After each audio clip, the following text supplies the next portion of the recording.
الحمد لله رب العالمين والصلاة والسلام على رسوله الكريم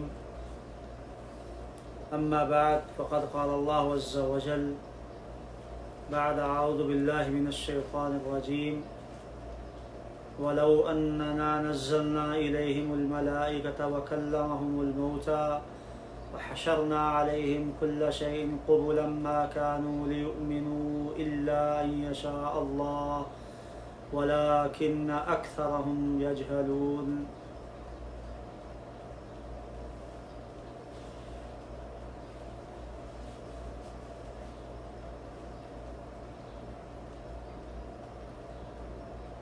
آج یہاں سعودی عرب مدینہ منورہ میں 8 رمضان ہے اور آج انشاءاللہ العزیز ہم 8واں پارہ اس میں جو اللہ تعالیٰ نے کچھ مضامین بیان کیے ہیں اس کے متعلق چند گزارشات پیش کرتے ہوئے خلاصہ پیش کیا جائے گا۔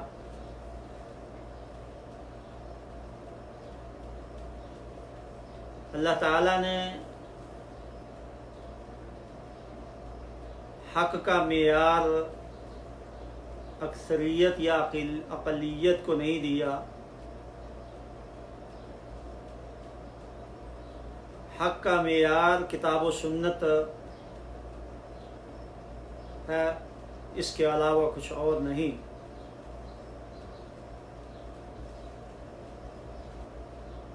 پہلے رکوع میں اللہ تعالیٰ نے حق کا معیار بیان کرتے ہوئے جمہوریت کی نفی کی ہے،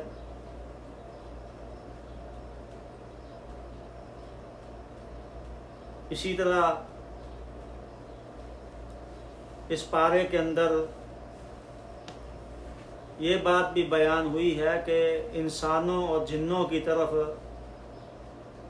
یعنی دونوں کی طرف رسول اور نبی بھیجے گئے ہیں۔ دوسرے معنوں میں شریعت کے مکلف وہ انسان بھی ہیں اور جن بھی ہیں۔ جس طرح انسان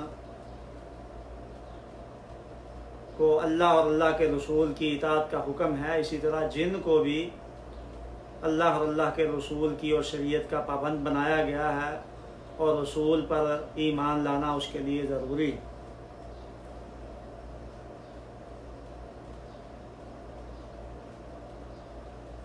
تیسرا موضوع جو اس میں بیان ہوا ہے، اللہ تعالیٰ نے بیان کیا ہے کہ مشرکین کے دل میں اللہ کی بجائے اپنے معبودوں کا ڈر زیادہ پایا جاتا ہے،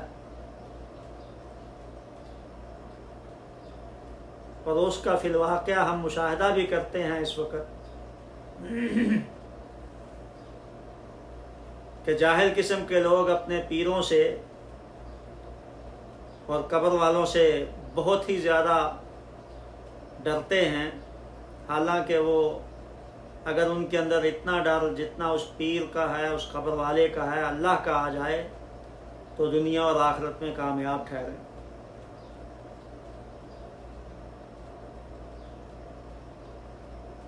اسی طرح اس پارے کے اندر اللہ تعالیٰ نے ان اشیاء کا ذکر کیا ہے جو یہودیوں پر حرام کی گئی تھی، ان میں سے بعض کا ذکر فرمایا ہے اللہ سبحانہ و تعالیٰ نے۔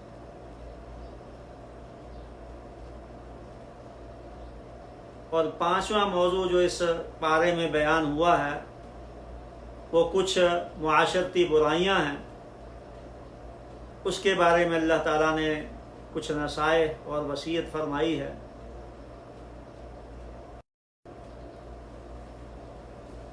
اور صراط مستقیم کیا ہے، اسی پارے کے اندر اللہ تعالیٰ نے فرمایا ہے، بیان کیا ہے۔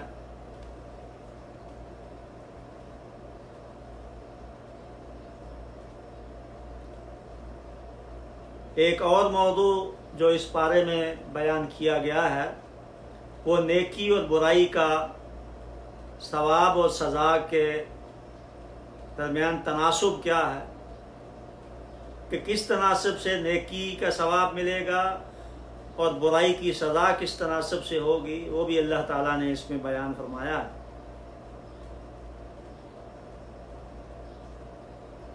اس کے بعد پھر سورہ الانعام ختم ہوتی ہے اور سورہ اعراف شروع ہوتی ہے۔ سورہ اعراف مکی ہے اور اس کے اندر 206 آیات بیان ہوئی ہیں۔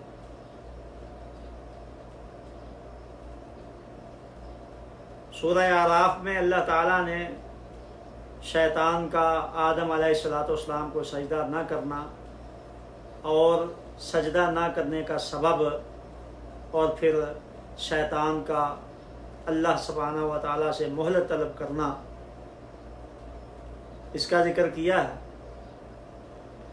اور تفصیل کے ساتھ آدم علیہ السلام کا جنت سے نکالے جانے کا اور شیطان کے بہکانے کا واقعہ موجود ہے۔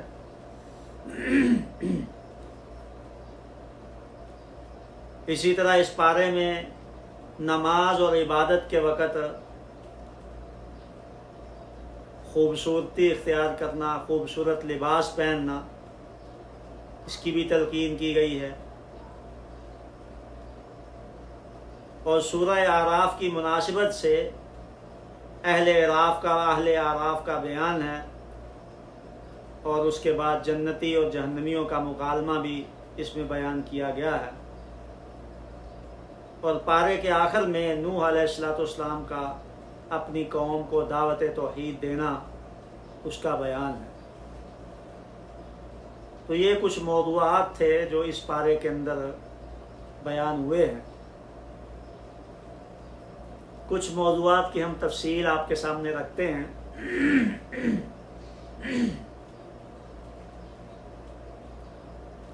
آج کل اکثر بدعتی لوگ،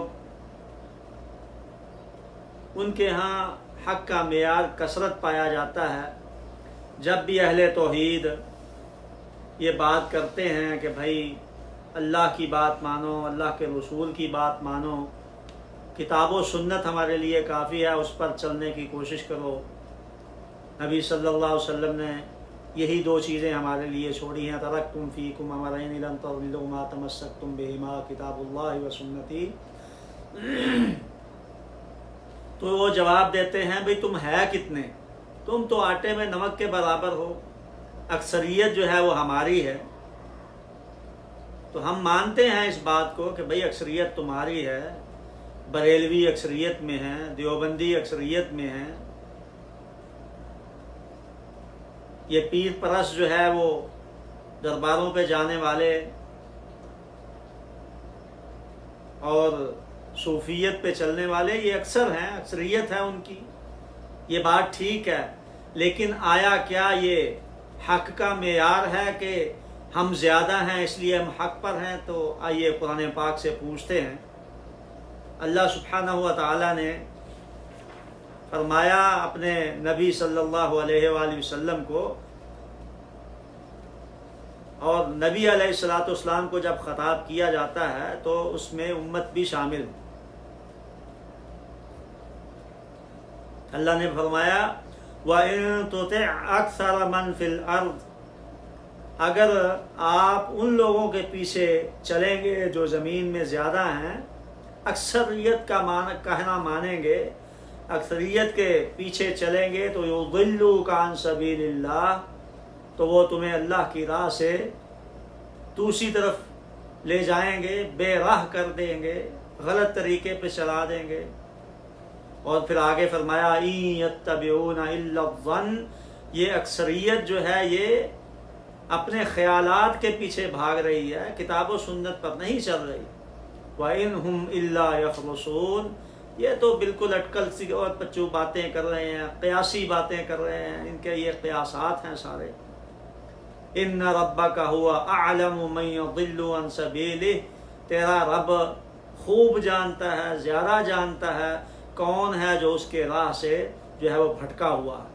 وَهُوَ أَعْلَمُ بِالْمُهْتَدِينَ، اور اللہ سبحانہ و تعالیٰ خوب جانتا ہے، اسے اس بات کا زیادہ علم ہے کہ کون ہے جو اللہ کی راہ پر چلتے ہیں۔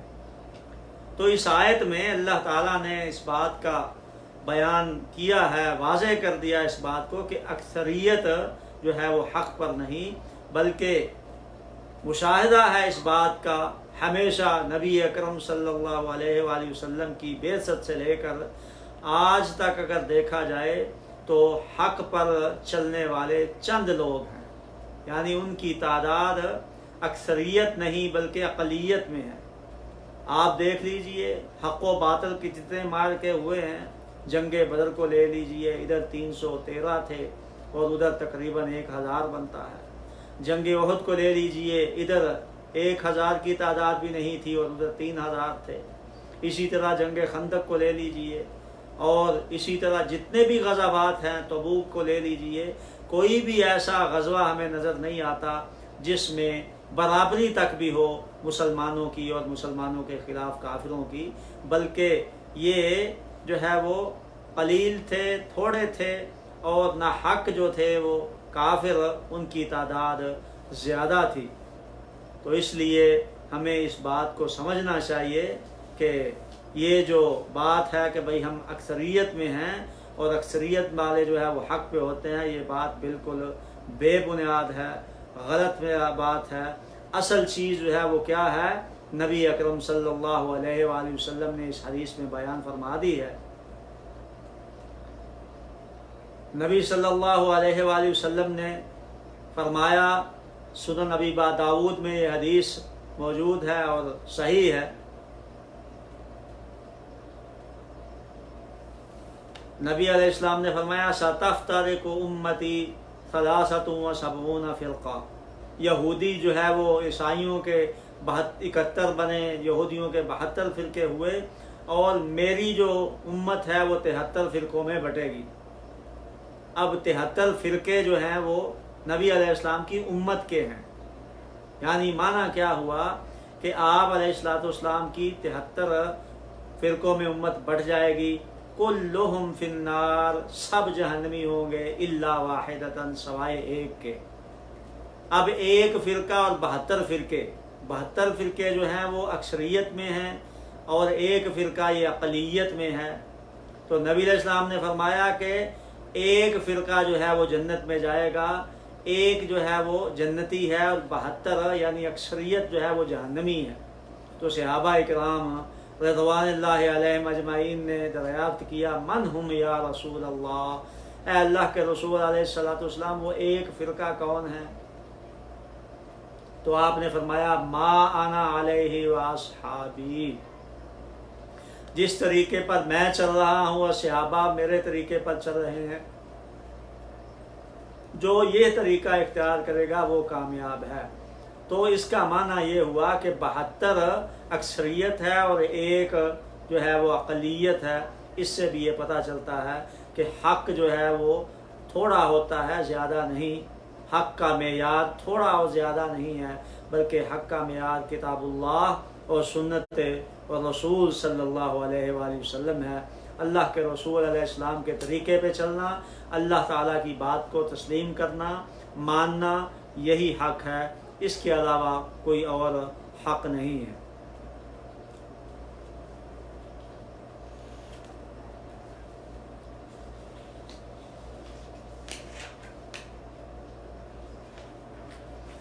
اللہ سبحانہ و تعالیٰ نے رسولوں کو بھیجا، انبیاء کو بھیجا، کس لیے؟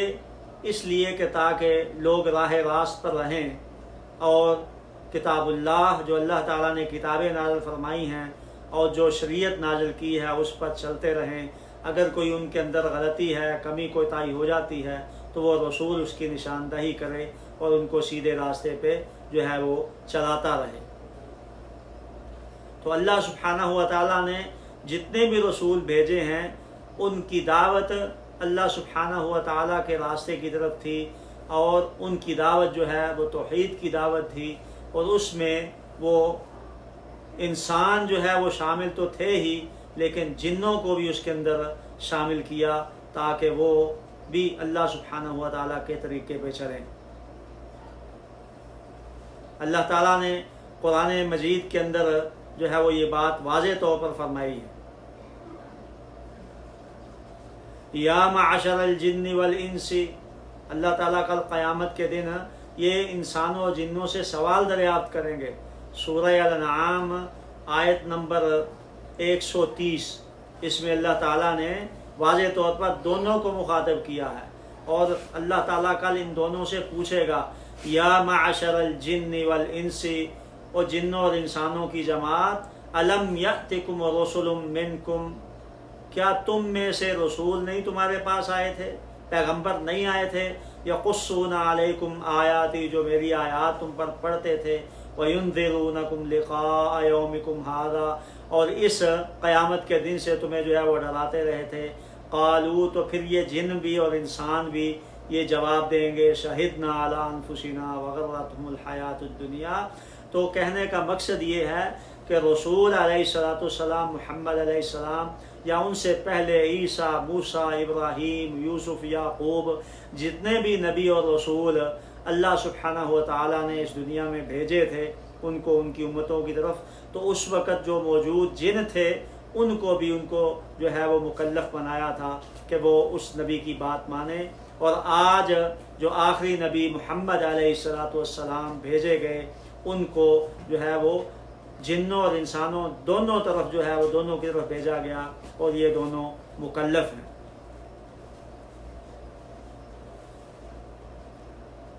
ایک اور موضوع اللہ سبحانہ و تعالیٰ نے جو بیان فرمایا ہے، وہ آج بھی اگر ہم دیکھیں مشرکین مکہ کے اندر بھی یہ پایا جاتا تھا، اور آج کے لوگ جو جاہل قسم کے ہیں ان کے اندر بھی یہ بات پائی جاتی ہے۔ اللہ تعالیٰ نے قرآن مجید میں فرمایا ہے وَجَعَلُوا لِلَّهِ مِمَّا ذَرَأَ مِنَ الْحَرْثِ وَالْأَنْعَامِ نَصِيبًا، اللہ سبحانہ و تعالیٰ نے ان کو جو کھیتی دی ہے، ان کو جو مواشی دیے ہیں، ان کو جو چیزیں دی ہیں، ان میں سے انہوں نے اللہ کے لیے کچھ حصہ مقرر کر دیا۔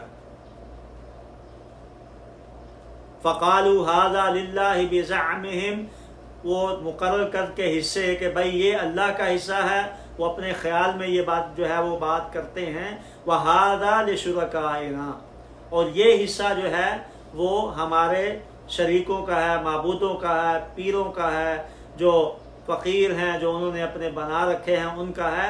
فَمَا كَانَ لِشُرَكَائِهِمْ فَلَا يَصِلُ إِلَى اللَّهِ، اب جب وہ حصوں میں تقسیم کر دیتے ہیں کہ یہ اللہ کے لیے ہے اور یہ حصہ جو ہے وہ ان کے لیے ہے جن کی نظر مانی گئی ہے، تو اب اللہ نے فرمایا فَمَا كَانَ لِشُرَكَائِهِمْ، جو ان کے اپنے بڑوں کا حصہ تھا، جو ان کے معبودوں کا حصہ تھا، شریکوں کا، فَلَا يَصِلُ إِلَى اللَّهِ، اس میں سے ایک دانہ بھی وہ اللہ کے حصے میں جانے نہیں دیتے۔ وَمَا كَانَ لِلَّهِ، اور جو اللہ کا حصہ انہوں نے مقرر کر لیا تھا، فَهُوَ يَصِلُ إِلَى شُرَكَائِهِمْ، اس میں سے جتنا مرضی جو ہے وہ اگر اپنے شریکوں کو دینا چاہے دے دیتے ہیں، اگر مل جائے تو اس کو کوئی جو ہے وہ ان کے ذہنوں میں کوئی بات نہیں آتی۔ سَاءَ مَا يَحْكُمُونَ، یہ تو بہت ہی برا وہ فیصلہ کر رہے ہیں۔ تو اللہ سبحانہ و تعالیٰ نے یہاں پر یہ بات بیان کی ہے کہ اب وہ ڈر کی بنا پر یہ کام کر رہے ہیں، کہ ان کو ڈر ہے کہ اگر شریکوں کو کم مل گیا، ان کے معبودان باطلہ کو کم ہوا، تو وہ اس کا نقصان کر دیں گے۔ اس کی مثال آج بھی ہمارے معاشرے کے اندر یہ پائی جاتی ہے کہ اگر کوئی 11ویں شریف کا ختم نہیں دیتا، کہتا ہے بھئی اگر عبد القادر جیلانی رحمۃ اللہ علیہ کے نام کی نظر 11ویں کو جو ہے وہ پکاتے ہیں، جو اس کو نہ دیا تو بھینس مر جائے گی۔ یہ حقیقت کی بات کر رہے ہیں، ہم نے خود اپنی آنکھوں سے دیکھا ہے، سنا ہے، ہمارے معاشرے کے اندر یہ بات موجود ہے۔ حالانکہ یہ وہ معاشرہ نہیں ہے جو مشرکین مکہ کا معاشرہ تھا۔ اگر ہم مشرکین مکہ کا معاشرہ کو دیکھیں اس وقت، تو وہ توحید ربوبیت کو مانتے تھے، توحید الوہیت میں شرک کرتے تھے۔ توحید ربوبیت کو تو مانتے تھے، توحید الوہیت میں ان کا شرک تھا۔ لیکن آج ہمارے معاشرے کے اندر توحید ربوبیت میں بھی شرک پایا جاتا ہے۔ توحید الوہیت میں تو ہے ہی ہے، توحید ربوبیت میں بھی شرک پایا جاتا ہے، جس میں اللہ سبحانہ و تعالیٰ نے بیان کیا ہے کہ مشرکین مکہ جو ہے موحد تھے، وہ توحید پرست تھے۔ کس میں؟ توحید ربوبیت کے اندر۔ کہ وہ کہتے تھے کہ روزی جو ہے وہ رزاق اللہ ہے، رزاق کا معنی روزی رساں، داتا، لیکن آج ہمارے معاشرے کے اندر داتے کوئی اور بھی بنائے ہوئے ہیں۔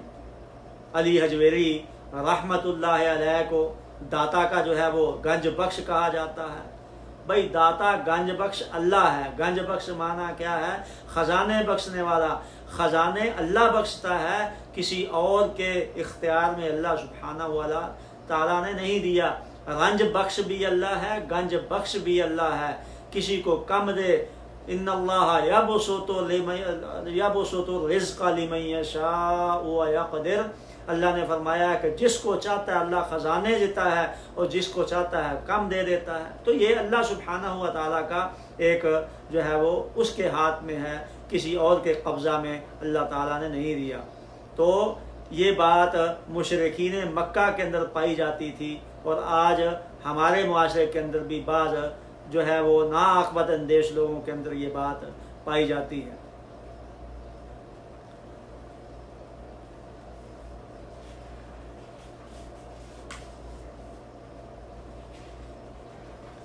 اسی طرح اللہ سبحانہ و تعالیٰ نے کچھ معاشرتی برائیوں کا ذکر کیا ہے اور اس کے بارے میں وصیت فرمائی ہے کہ یہ کام نہیں ہونے چاہیے۔ اللہ تعالیٰ نے فرمایا قُلْ تَعَالَوْا أَتْلُ مَا حَرَّمَ رَبُّكُمْ عَلَيْكُمْ أَلَّا تُشْرِكُوا بِهِ شَيْئًا۔ سب سے پہلی برائی جو ہے معاشرے کے اندر وہ شرک کی، اور یہ بہت بڑا جرم ہے۔ اللہ تعالیٰ نے فرمایا ان کو کہہ دو کہ آؤ میں تم پر تلاوت کرتا ہوں جو تم پر حرام کیا ہے۔ شرک جو ہے وہ حرام ہے۔ ان اللہ لا یغفر ان یشرک بہ ویغفر ما دون ذلک لمن یشاء ومن یشرک باللہ فقد ضل ضلالا بعیدا۔ اللہ نے فرمایا ہے کہ شرک بہت ہی بڑا جرم ہے، جو یہ شرک کرتا ہے وہ جو ہے وہ بہت دور کی گمراہی میں پڑ جاتا ہے، اور اللہ تعالیٰ شرک کو معاف نہیں کرتا۔ اس کے علاوہ جو بھی گناہ ہو اللہ سبحانہ و تعالیٰ معاف فرما دیں گے، لیکن شرک معاف نہیں ہوگا۔ چوری معاف ہو سکتی ہے، زنا معاف ہو سکتا ہے، شراب نوشی معاف ہو سکتی ہے، لیکن شرک اللہ سبحانہ و تعالیٰ کبھی بھی معاف نہیں کرے گا الا کہ وہ توبہ کرے، کیونکہ نبی صلی اللہ علیہ وسلم نے فرمایا التوبۃ یجب ما قبلہ، توبہ اپنے سے پہلے سارے گناہ معاف کر دیتا ہے۔ یہ پہلی معاشرتی برائی تھی۔ دوسری فرمایا پھر اللہ سبحانہ و تعالیٰ نے وَلَا تَقْتُلُوا أَوْلَادَكُمْ، اپنی اولاد کو قتل مت کرو۔ کیوں قتل کرتے تھے؟ معاشرے جو ہے وہ اس وقت مشرکین مکہ جو ہے وہ یہ کام کیا کرتے تھے کہ اولاد زیادہ ہو جاتی تو اس کو قتل کر دیتے تھے۔ کس لیے؟ من املاق، تم افلاس کے ڈر سے کہ بچے زیادہ ہوں گے تو کمائے گا کون، کھلائے گا کون، کہاں سے یہ جو ہے وہ ان کے لیے روزی آئے گی۔ تو اللہ تعالیٰ نے فرمایا کہ یہ فقر کے ڈر سے جو ہے وہ تم جو ہے اپنی اولاد کو قتل مت کرو۔ آج بھی جو ہے وہ ہمارے معاشرے میں یہ بات پائی جاتی ہے، بلکہ یہ ماٹو بنا لیا گیا ہے، ایک نعرہ بنا لیا گیا ہے بچے دو ہی اچھے۔ تو یہ جو ہے وہ کتاب و سنت کے خلاف ہے، اللہ سبحانہ و تعالیٰ کے حکم کے خلاف ہے۔ معاشرے کے اندر بہت بڑا یہ جرم ہے کہ اولاد کو اس ڈر سے جو ہے وہ قتل کر دینا، حمل ضائع کر دینا، اور جو ہے وہ یہ معاملات کرنے اللہ سبحانہ و تعالیٰ نے اس سے منع فرمایا نحن نرزقکم وإیاہم، تم ان کو قتل کیوں کرتے ہو؟ ہم تمہیں بھی روزی دیتے ہیں اور ان کو بھی دیتے ہیں۔ روزی اللہ تعالیٰ نے اپنے ذمے لی ہے، یہ کسی کے اختیار میں نہیں ہے۔ اللہ تعالیٰ نے 12ویں پارے کی پہلی آیت میں فرمایا وَمَا مِن دَابَّةٍ فِي الْأَرْضِ إِلَّا عَلَى اللَّهِ رِزْقُهَا، زمین پر جو بھی جانور ہے، رینگنے والا ہے، کوئی بھی ایسا جاندار نہیں ہے جس کی روزی اللہ کے ذمے نہ ہو۔ تو اللہ نے روزی کا ذمہ خود اٹھایا ہے اور ہمیں مکلف بنایا ہے کہ ہم اسباب کو جو ہے وہ اختیار کرتے ہوئے حلال روزی کمائیں اور باقی اللہ کے ذمہ چھوڑ دیں۔ پھر اللہ تبارک تعالیٰ نے فرمایا وَلَا تَقْرَبُوا الْفَوَاحِشَ مَا ظَهَرَ مِنْهَا وَمَا بَطَنَ، یہ فحاشی کے جو طریقے ظاہری ہیں اور جو باطنی طریقے ہیں ان کے قریب بھی نہ جاؤ، نہ جو ہے وہ گانے سنو، نہ ہی موسیقی سنو، اور نہ ہی یہ جتنی جو فحاشی کے معاملات ہیں ان کو جو ہے ان کے قریب بھی مت جاؤ۔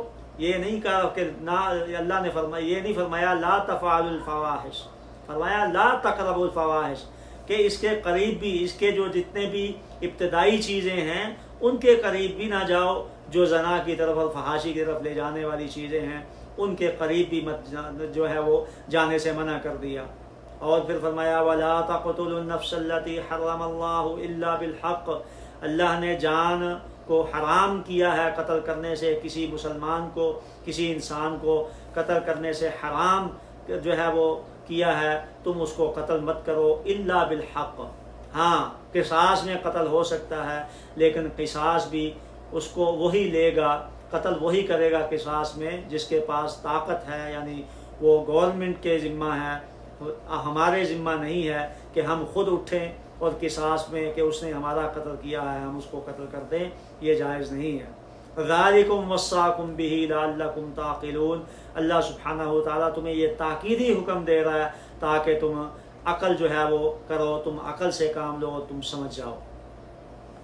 آگے پھر ایک اور معاشرتی برائی کا ذکر کرتے ہوئے اللہ نے فرمایا وَلَا تَقْرَبُوا مَالَ الْيَتِيمِ إِلَّا بِالَّتِي هِيَ أَحْسَنُ، کہ مال جو ہے وہ یتیم کا اس کے بھی قریب مت جاؤ، اس کو بھی مت جو ہے وہ ناحق طریقے سے کھاؤ۔ ہاں اگر اس کا مال لے کر تم تجارت میں لگاتے ہو اس کو فائدہ دینے کے لیے تو کوئی مسئلہ نہیں ہے، الا باللتی ہی احسن حتیٰ یبلغ اشدہ، حتیٰ کہ وہ بالغ ہو جائے اور اپنے جو ہے وہ کرنے کے قابل ہو جائے تو پھر اس کو مال اس کا واپس کر دو۔ اور ایک اور معاشرتی برائی جو ہمارے اندر اس وقت موجود ہے اور اس وقت بھی پائی جاتی تھی، پہلی امتوں میں بھی تھی، اللہ تعالیٰ نے اس کی بھی نشاندہی کرتے ہوئے فرمایا وَأَوْفُوا الْكَيْلَ وَالْمِيزَانَ بِالْقِسْطِ، تم ماپ تول کو انصاف کے ساتھ پورا کرو۔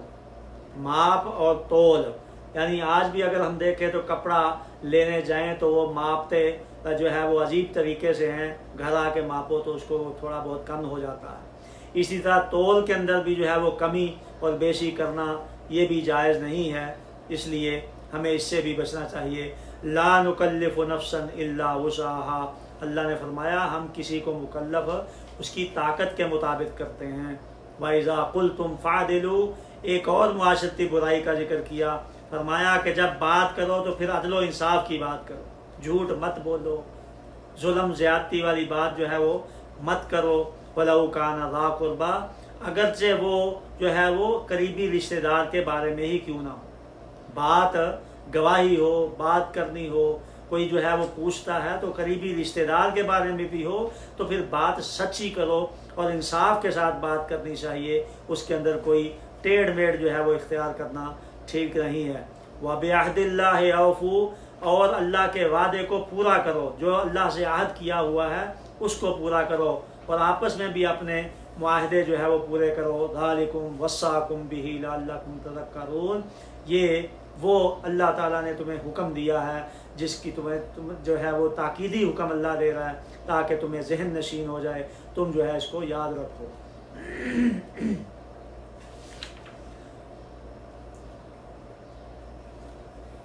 نبی اکرم صلی اللہ علیہ وآلہ وسلم نے بھی مکلف یعنی وسعت کے مطابق تکلیف کے بارے میں فرمایا اذا امرتکم شیئا، جب میں تمہیں کوئی حکم دیتا ہوں فَأْتُوا مَا اسْتَطَعْتُمْ، تو اس پر اتنا عمل کرو جتنی تمہارے اندر استطاعت ہے۔ تو شریعت کے جو احکام ہیں، جو امور ہیں، وہ استطاعت کے مطابق ہیں۔ اگر ایک بندہ مثال کے طور پر اب ہم رمضان کے روزے رکھ رہے ہیں، اگر کسی بندے کے اندر اتنی استطاعت نہیں ہے کہ وہ سارے روزے رکھے تو پھر وہ تھوڑے رکھ لے اور باقی بعد میں، اب اس کے بغیر استطاعت نہیں ہے مسلسل 1 مہینہ روزے رکھے، بیمار ہے تو اللہ تعالیٰ نے قرآن میں بھی فرما دیا ہے فَمَنْ كَانَ مِنْكُمْ مَرِيضًا، اگر کوئی شخص جو ہے وہ تمہارے مریض ہے یا سفر پہ ہے فَعِدَّةٌ مِّنْ أَيَّامٍ أُخَرَ، تو وہ دوسرے دنوں میں، پورا سال ہے اس کے پاس، جتنے اب رکھ سکتا ہے رکھ لے اور اس کے بعد سارا سال وہ رکھ سکتا ہے۔ تو اللہ تعالیٰ کے رسول علیہ السلام نے بھی یہی فرمایا ہے۔ اور آگے پھر ایک موضوع اللہ سبحانہ و تعالیٰ نے صراط مستقیم کے متعلق بیان کیا ہے کہ صراط مستقیم کیا ہے، صراط مستقیم پہ چلنا ہے، اور اس کی شرح، اس کی تفسیر نبی صلی اللہ علیہ وآلہ وسلم نے بھی بیان فرمائی ہے۔ وَأَنَّ هَذَا صِرَاطِي مُسْتَقِيمًا، اور یہ میرا دین ہے، میرا راہ ہے جو مستقیم ہے، سیدھا راستہ ہے، فَاتَّبِعُوهُ، اسی پر چلو، وَلَا تَتَّبِعُوا السُّبُلَ فَتَفَرَّقَ بِكُمْ عَنْ سَبِيلِهِ، اور مختلف راستوں پہ مت چلو، مگر کیا ہوگا، وہ جو ہے تمہیں راستے سے ہٹا دے گا۔ ذَلِكُمْ وَصَّاكُمْ بِهِ لَعَلَّكُمْ تَتَّقُونَ، یہ اللہ تعالیٰ نے تاکیدی حکم دیا تمہیں تاکہ تم تقوی اختیار کرو۔ تو یہ صراط مستقیم کیا ہے، اس کی شرح میں نبی اکرم صلی اللہ علیہ وآلہ وسلم کی حدیث موجود ہے۔ آپ صلی اللہ علیہ وآلہ وسلم نے جو ہے وہ صحابہ کرام کو باقاعدہ خط کھینچ کر، لائن کھینچ کر جو ہے وہ بتایا۔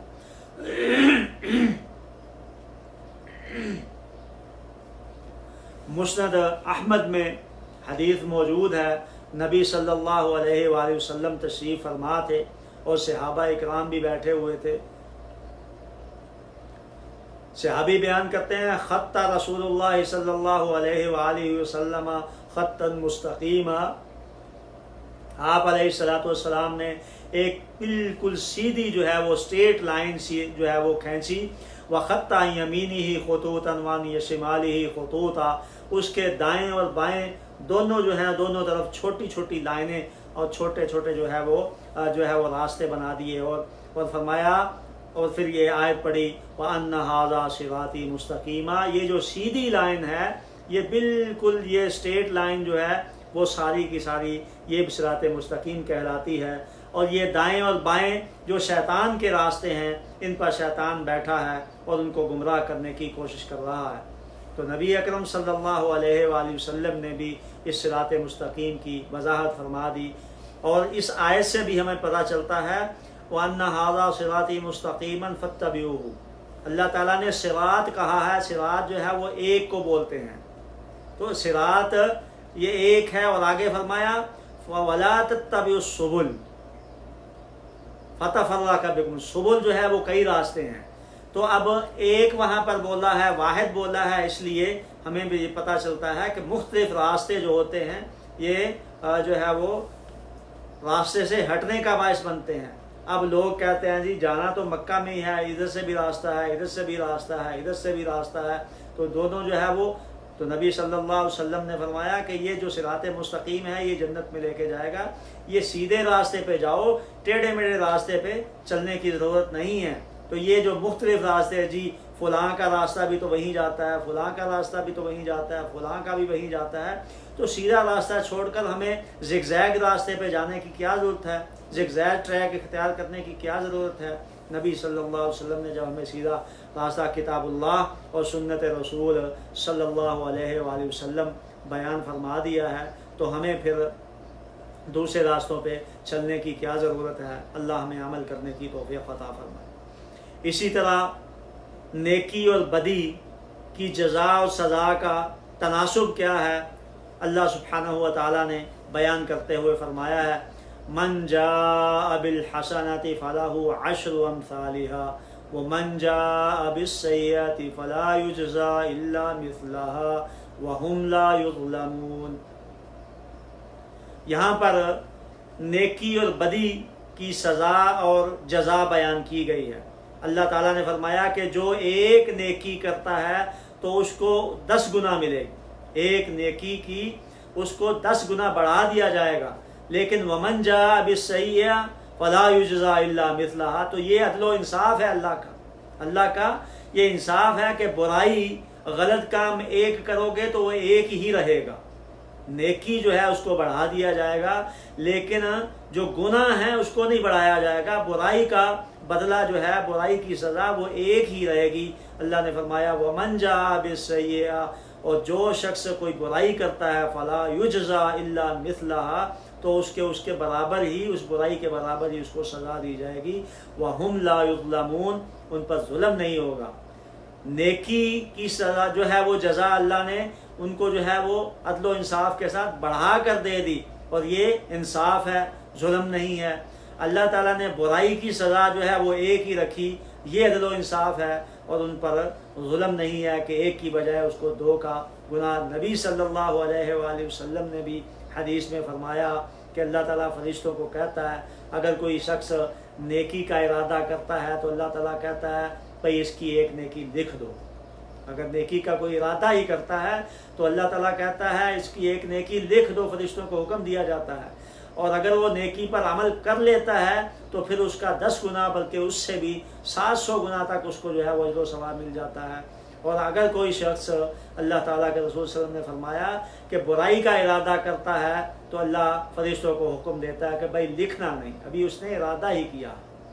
برائی کا ارادہ کرنے سے برائی لکھی نہیں جاتی. اللہ تعالیٰ یہ نہیں کہتے کہ لکھ دو، جیسا کہ نیکی کا بتا دیا کہ کہا بھی لکھ دو ایک نیکی اس کی، لیکن برائی کے ارادے سے ایک برائی لکھی نہیں گئی. اللہ تعالیٰ کے رسول صلی اللہ علیہ وآلہ وسلم نے فرمایا اگر کوئی شخص اس برائی کو چھوڑ دیتا ہے، یہ نہیں ہے کہ وہ کر نہیں سکتا تھا، اب ایک تو ہے کہ وہ برائی کرنے کا ارادہ کر کے نکل کھڑا ہوا اور برائی وہ اس کے ہاتھ ہی نہیں آئی، اس کی استطاعت میں نہیں ہوئی کہ وہ کر سکے، وہ نہیں، بلکہ ارادہ کرنے کے بعد وہ کر سکتا تھا اس برائی کو تو پھر بھی اس نے چھوڑ دیا، تو اللہ تعالیٰ فرشتوں کو کہتا ہے اس کو ایک نیکی لکھ دو کہ اس نے برائی کا ارادہ ترک کر دیا. اور اگر وہ برائی پر عمل کر لیتا ہے تو نبی صلی اللہ علیہ وسلم نے فرمایا کہ اللہ تعالیٰ فرشتوں کو کہتا ہے کہ اس کی جو ہے وہ ایک برائی لکھو. تو یہ عدل و انصاف ہے اللہ کا، اور یہ تناسب ہے نیکی اور بدی میں، اس کی سزا و جزا میں. اللہ تعالیٰ ہمیں برائیوں سے بچا کر رکھے اور نیکی کرنے کی توفیق عطا فرمائے.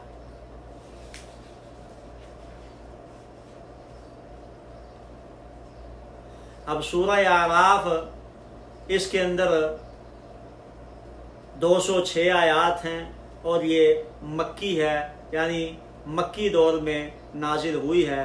اللہ سبحانہ و تعالیٰ نے اس کے اندر شیطان کا ذکر کیا ہے کہ اس نے سجدہ آدم علیہ السلام کو نہیں کیا، اور کیوں نہیں کیا. اللہ فرماتے ہیں ثم قلنا للملائکۃ اسجدوا لآدم فسجدوا الا ابلیس. پھر ہم نے فرشتوں کو کہا کہ بھائی تم سجدہ کرو آدم علیہ السلام کو، تو سب نے سجدہ کیا لیکن ابلیس نے نہیں. لم یک من الساجدین، اس نے سجدہ نہیں کیا، وہ سجدہ کرنے والوں میں شامل نہیں ہوا. تو اللہ تعالیٰ نے پھر فرشتہ اور جو ہے وہ اس کو پوچھا ابلیس کو بھائی کیوں نہیں کیا تم نے؟ قال ما منعک الا تسجد اذ امرتک. ابلیس جب میں نے تجھے حکم دیا تھا کہ سجدہ کرو تو تو نے سجدہ کیوں نہیں کیا؟ کس چیز، کون سی ایسی چیز ہے جو سجدہ کرنے میں مانے رہی؟ قال، تو جو ہے وہ ابلیس نے جواب دیا انا خیر منہ، میں اس سے بہتر ہوں. خلقتنی من نار وخلقتہ من طین، مجھے تو نے آگ سے پیدا کیا ہے اور اس کو تو نے مٹی سے پیدا کیا ہے. اب یہاں سے ایک مسئلہ تو یہ نکلتا ہے، پتہ چلتا ہے کہ آگ سے پیدا کیا گیا ابلیس ہے اور یہ جو جن ہیں وہ آگ سے پیدا کیے گئے ہیں. تو یہ فرشتوں میں سے نہیں تھا بلکہ جنوں میں سے تھا. اللہ نے واضح طور پر دوسری جگہ پہ فرمایا ہی وَكَانَ مِنَ الْجِنِّ فَفَسَقَ عَنْ أَمْرِ رَبِّهِ، یہ جو ابلیس تھا یہ جنوں میں سے تھا. تو یہ جنوں میں ہے، فرشتوں میں نہیں ہے. ویسے جو ہے وہ اس وقت یہ بھی وہاں پر تھا تو اللہ تعالیٰ نے اس کو بھی سجدہ کر دیا. مفسرین نے لکھا ہے، کہتے ہیں جی کہ یہ عبادت کی وجہ سے وہاں پر جو ہے وہ فرشتوں میں شامل ہو گیا، ان کے اندر جو ہے وہ جا کر رہنے لگا.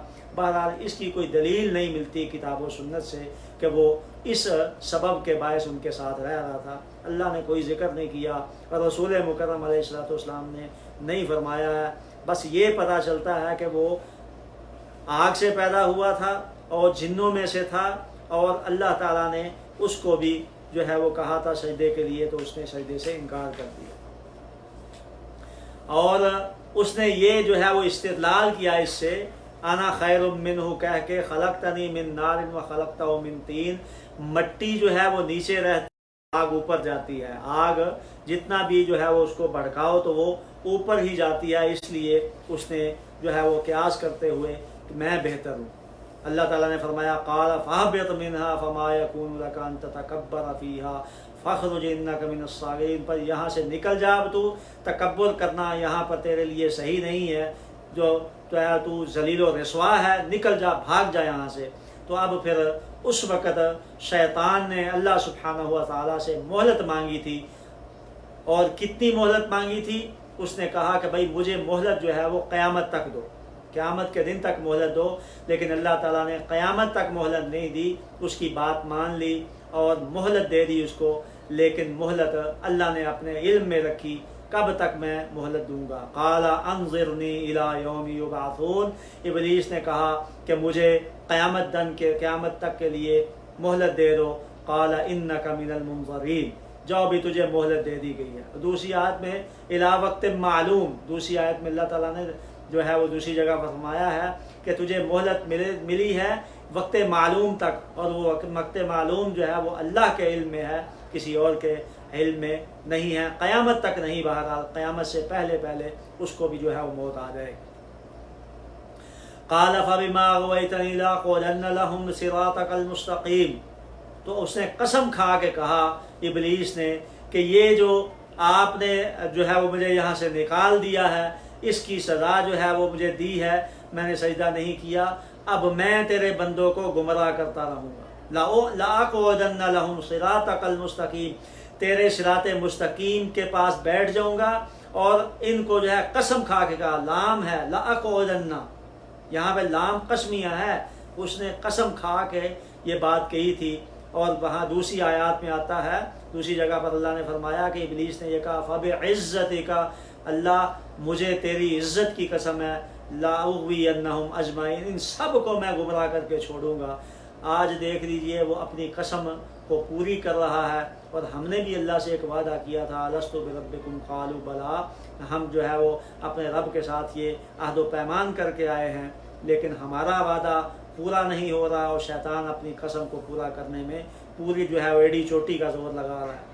ثم لآتینہم من بین ایدیہم، آگے سے بھی میں ان کو جو ہے وہ گمراہ کروں گا، ومن خلفہم، پیچھے سے بھی گمراہ کروں گا، وعن ایمانہم، دائیں سائڈ سے بھی، وعن شمائلہم، بائیں سائڈ سے بھی، ولا تجد اکثرہم شاکرین، اور اکثر لوگوں کو آپ اللہ نہ شکرہ ہی پاؤ گے، نہ شکرہ دیکھو گے، احسان نہ ماننے والا پاؤ گے۔ تو اللہ تعالیٰ نے یہاں پر بھی اکثریت جو ہے وہ کہا ہے کہ اکثریت جو ہے وہ ٹھیک نہیں ہے۔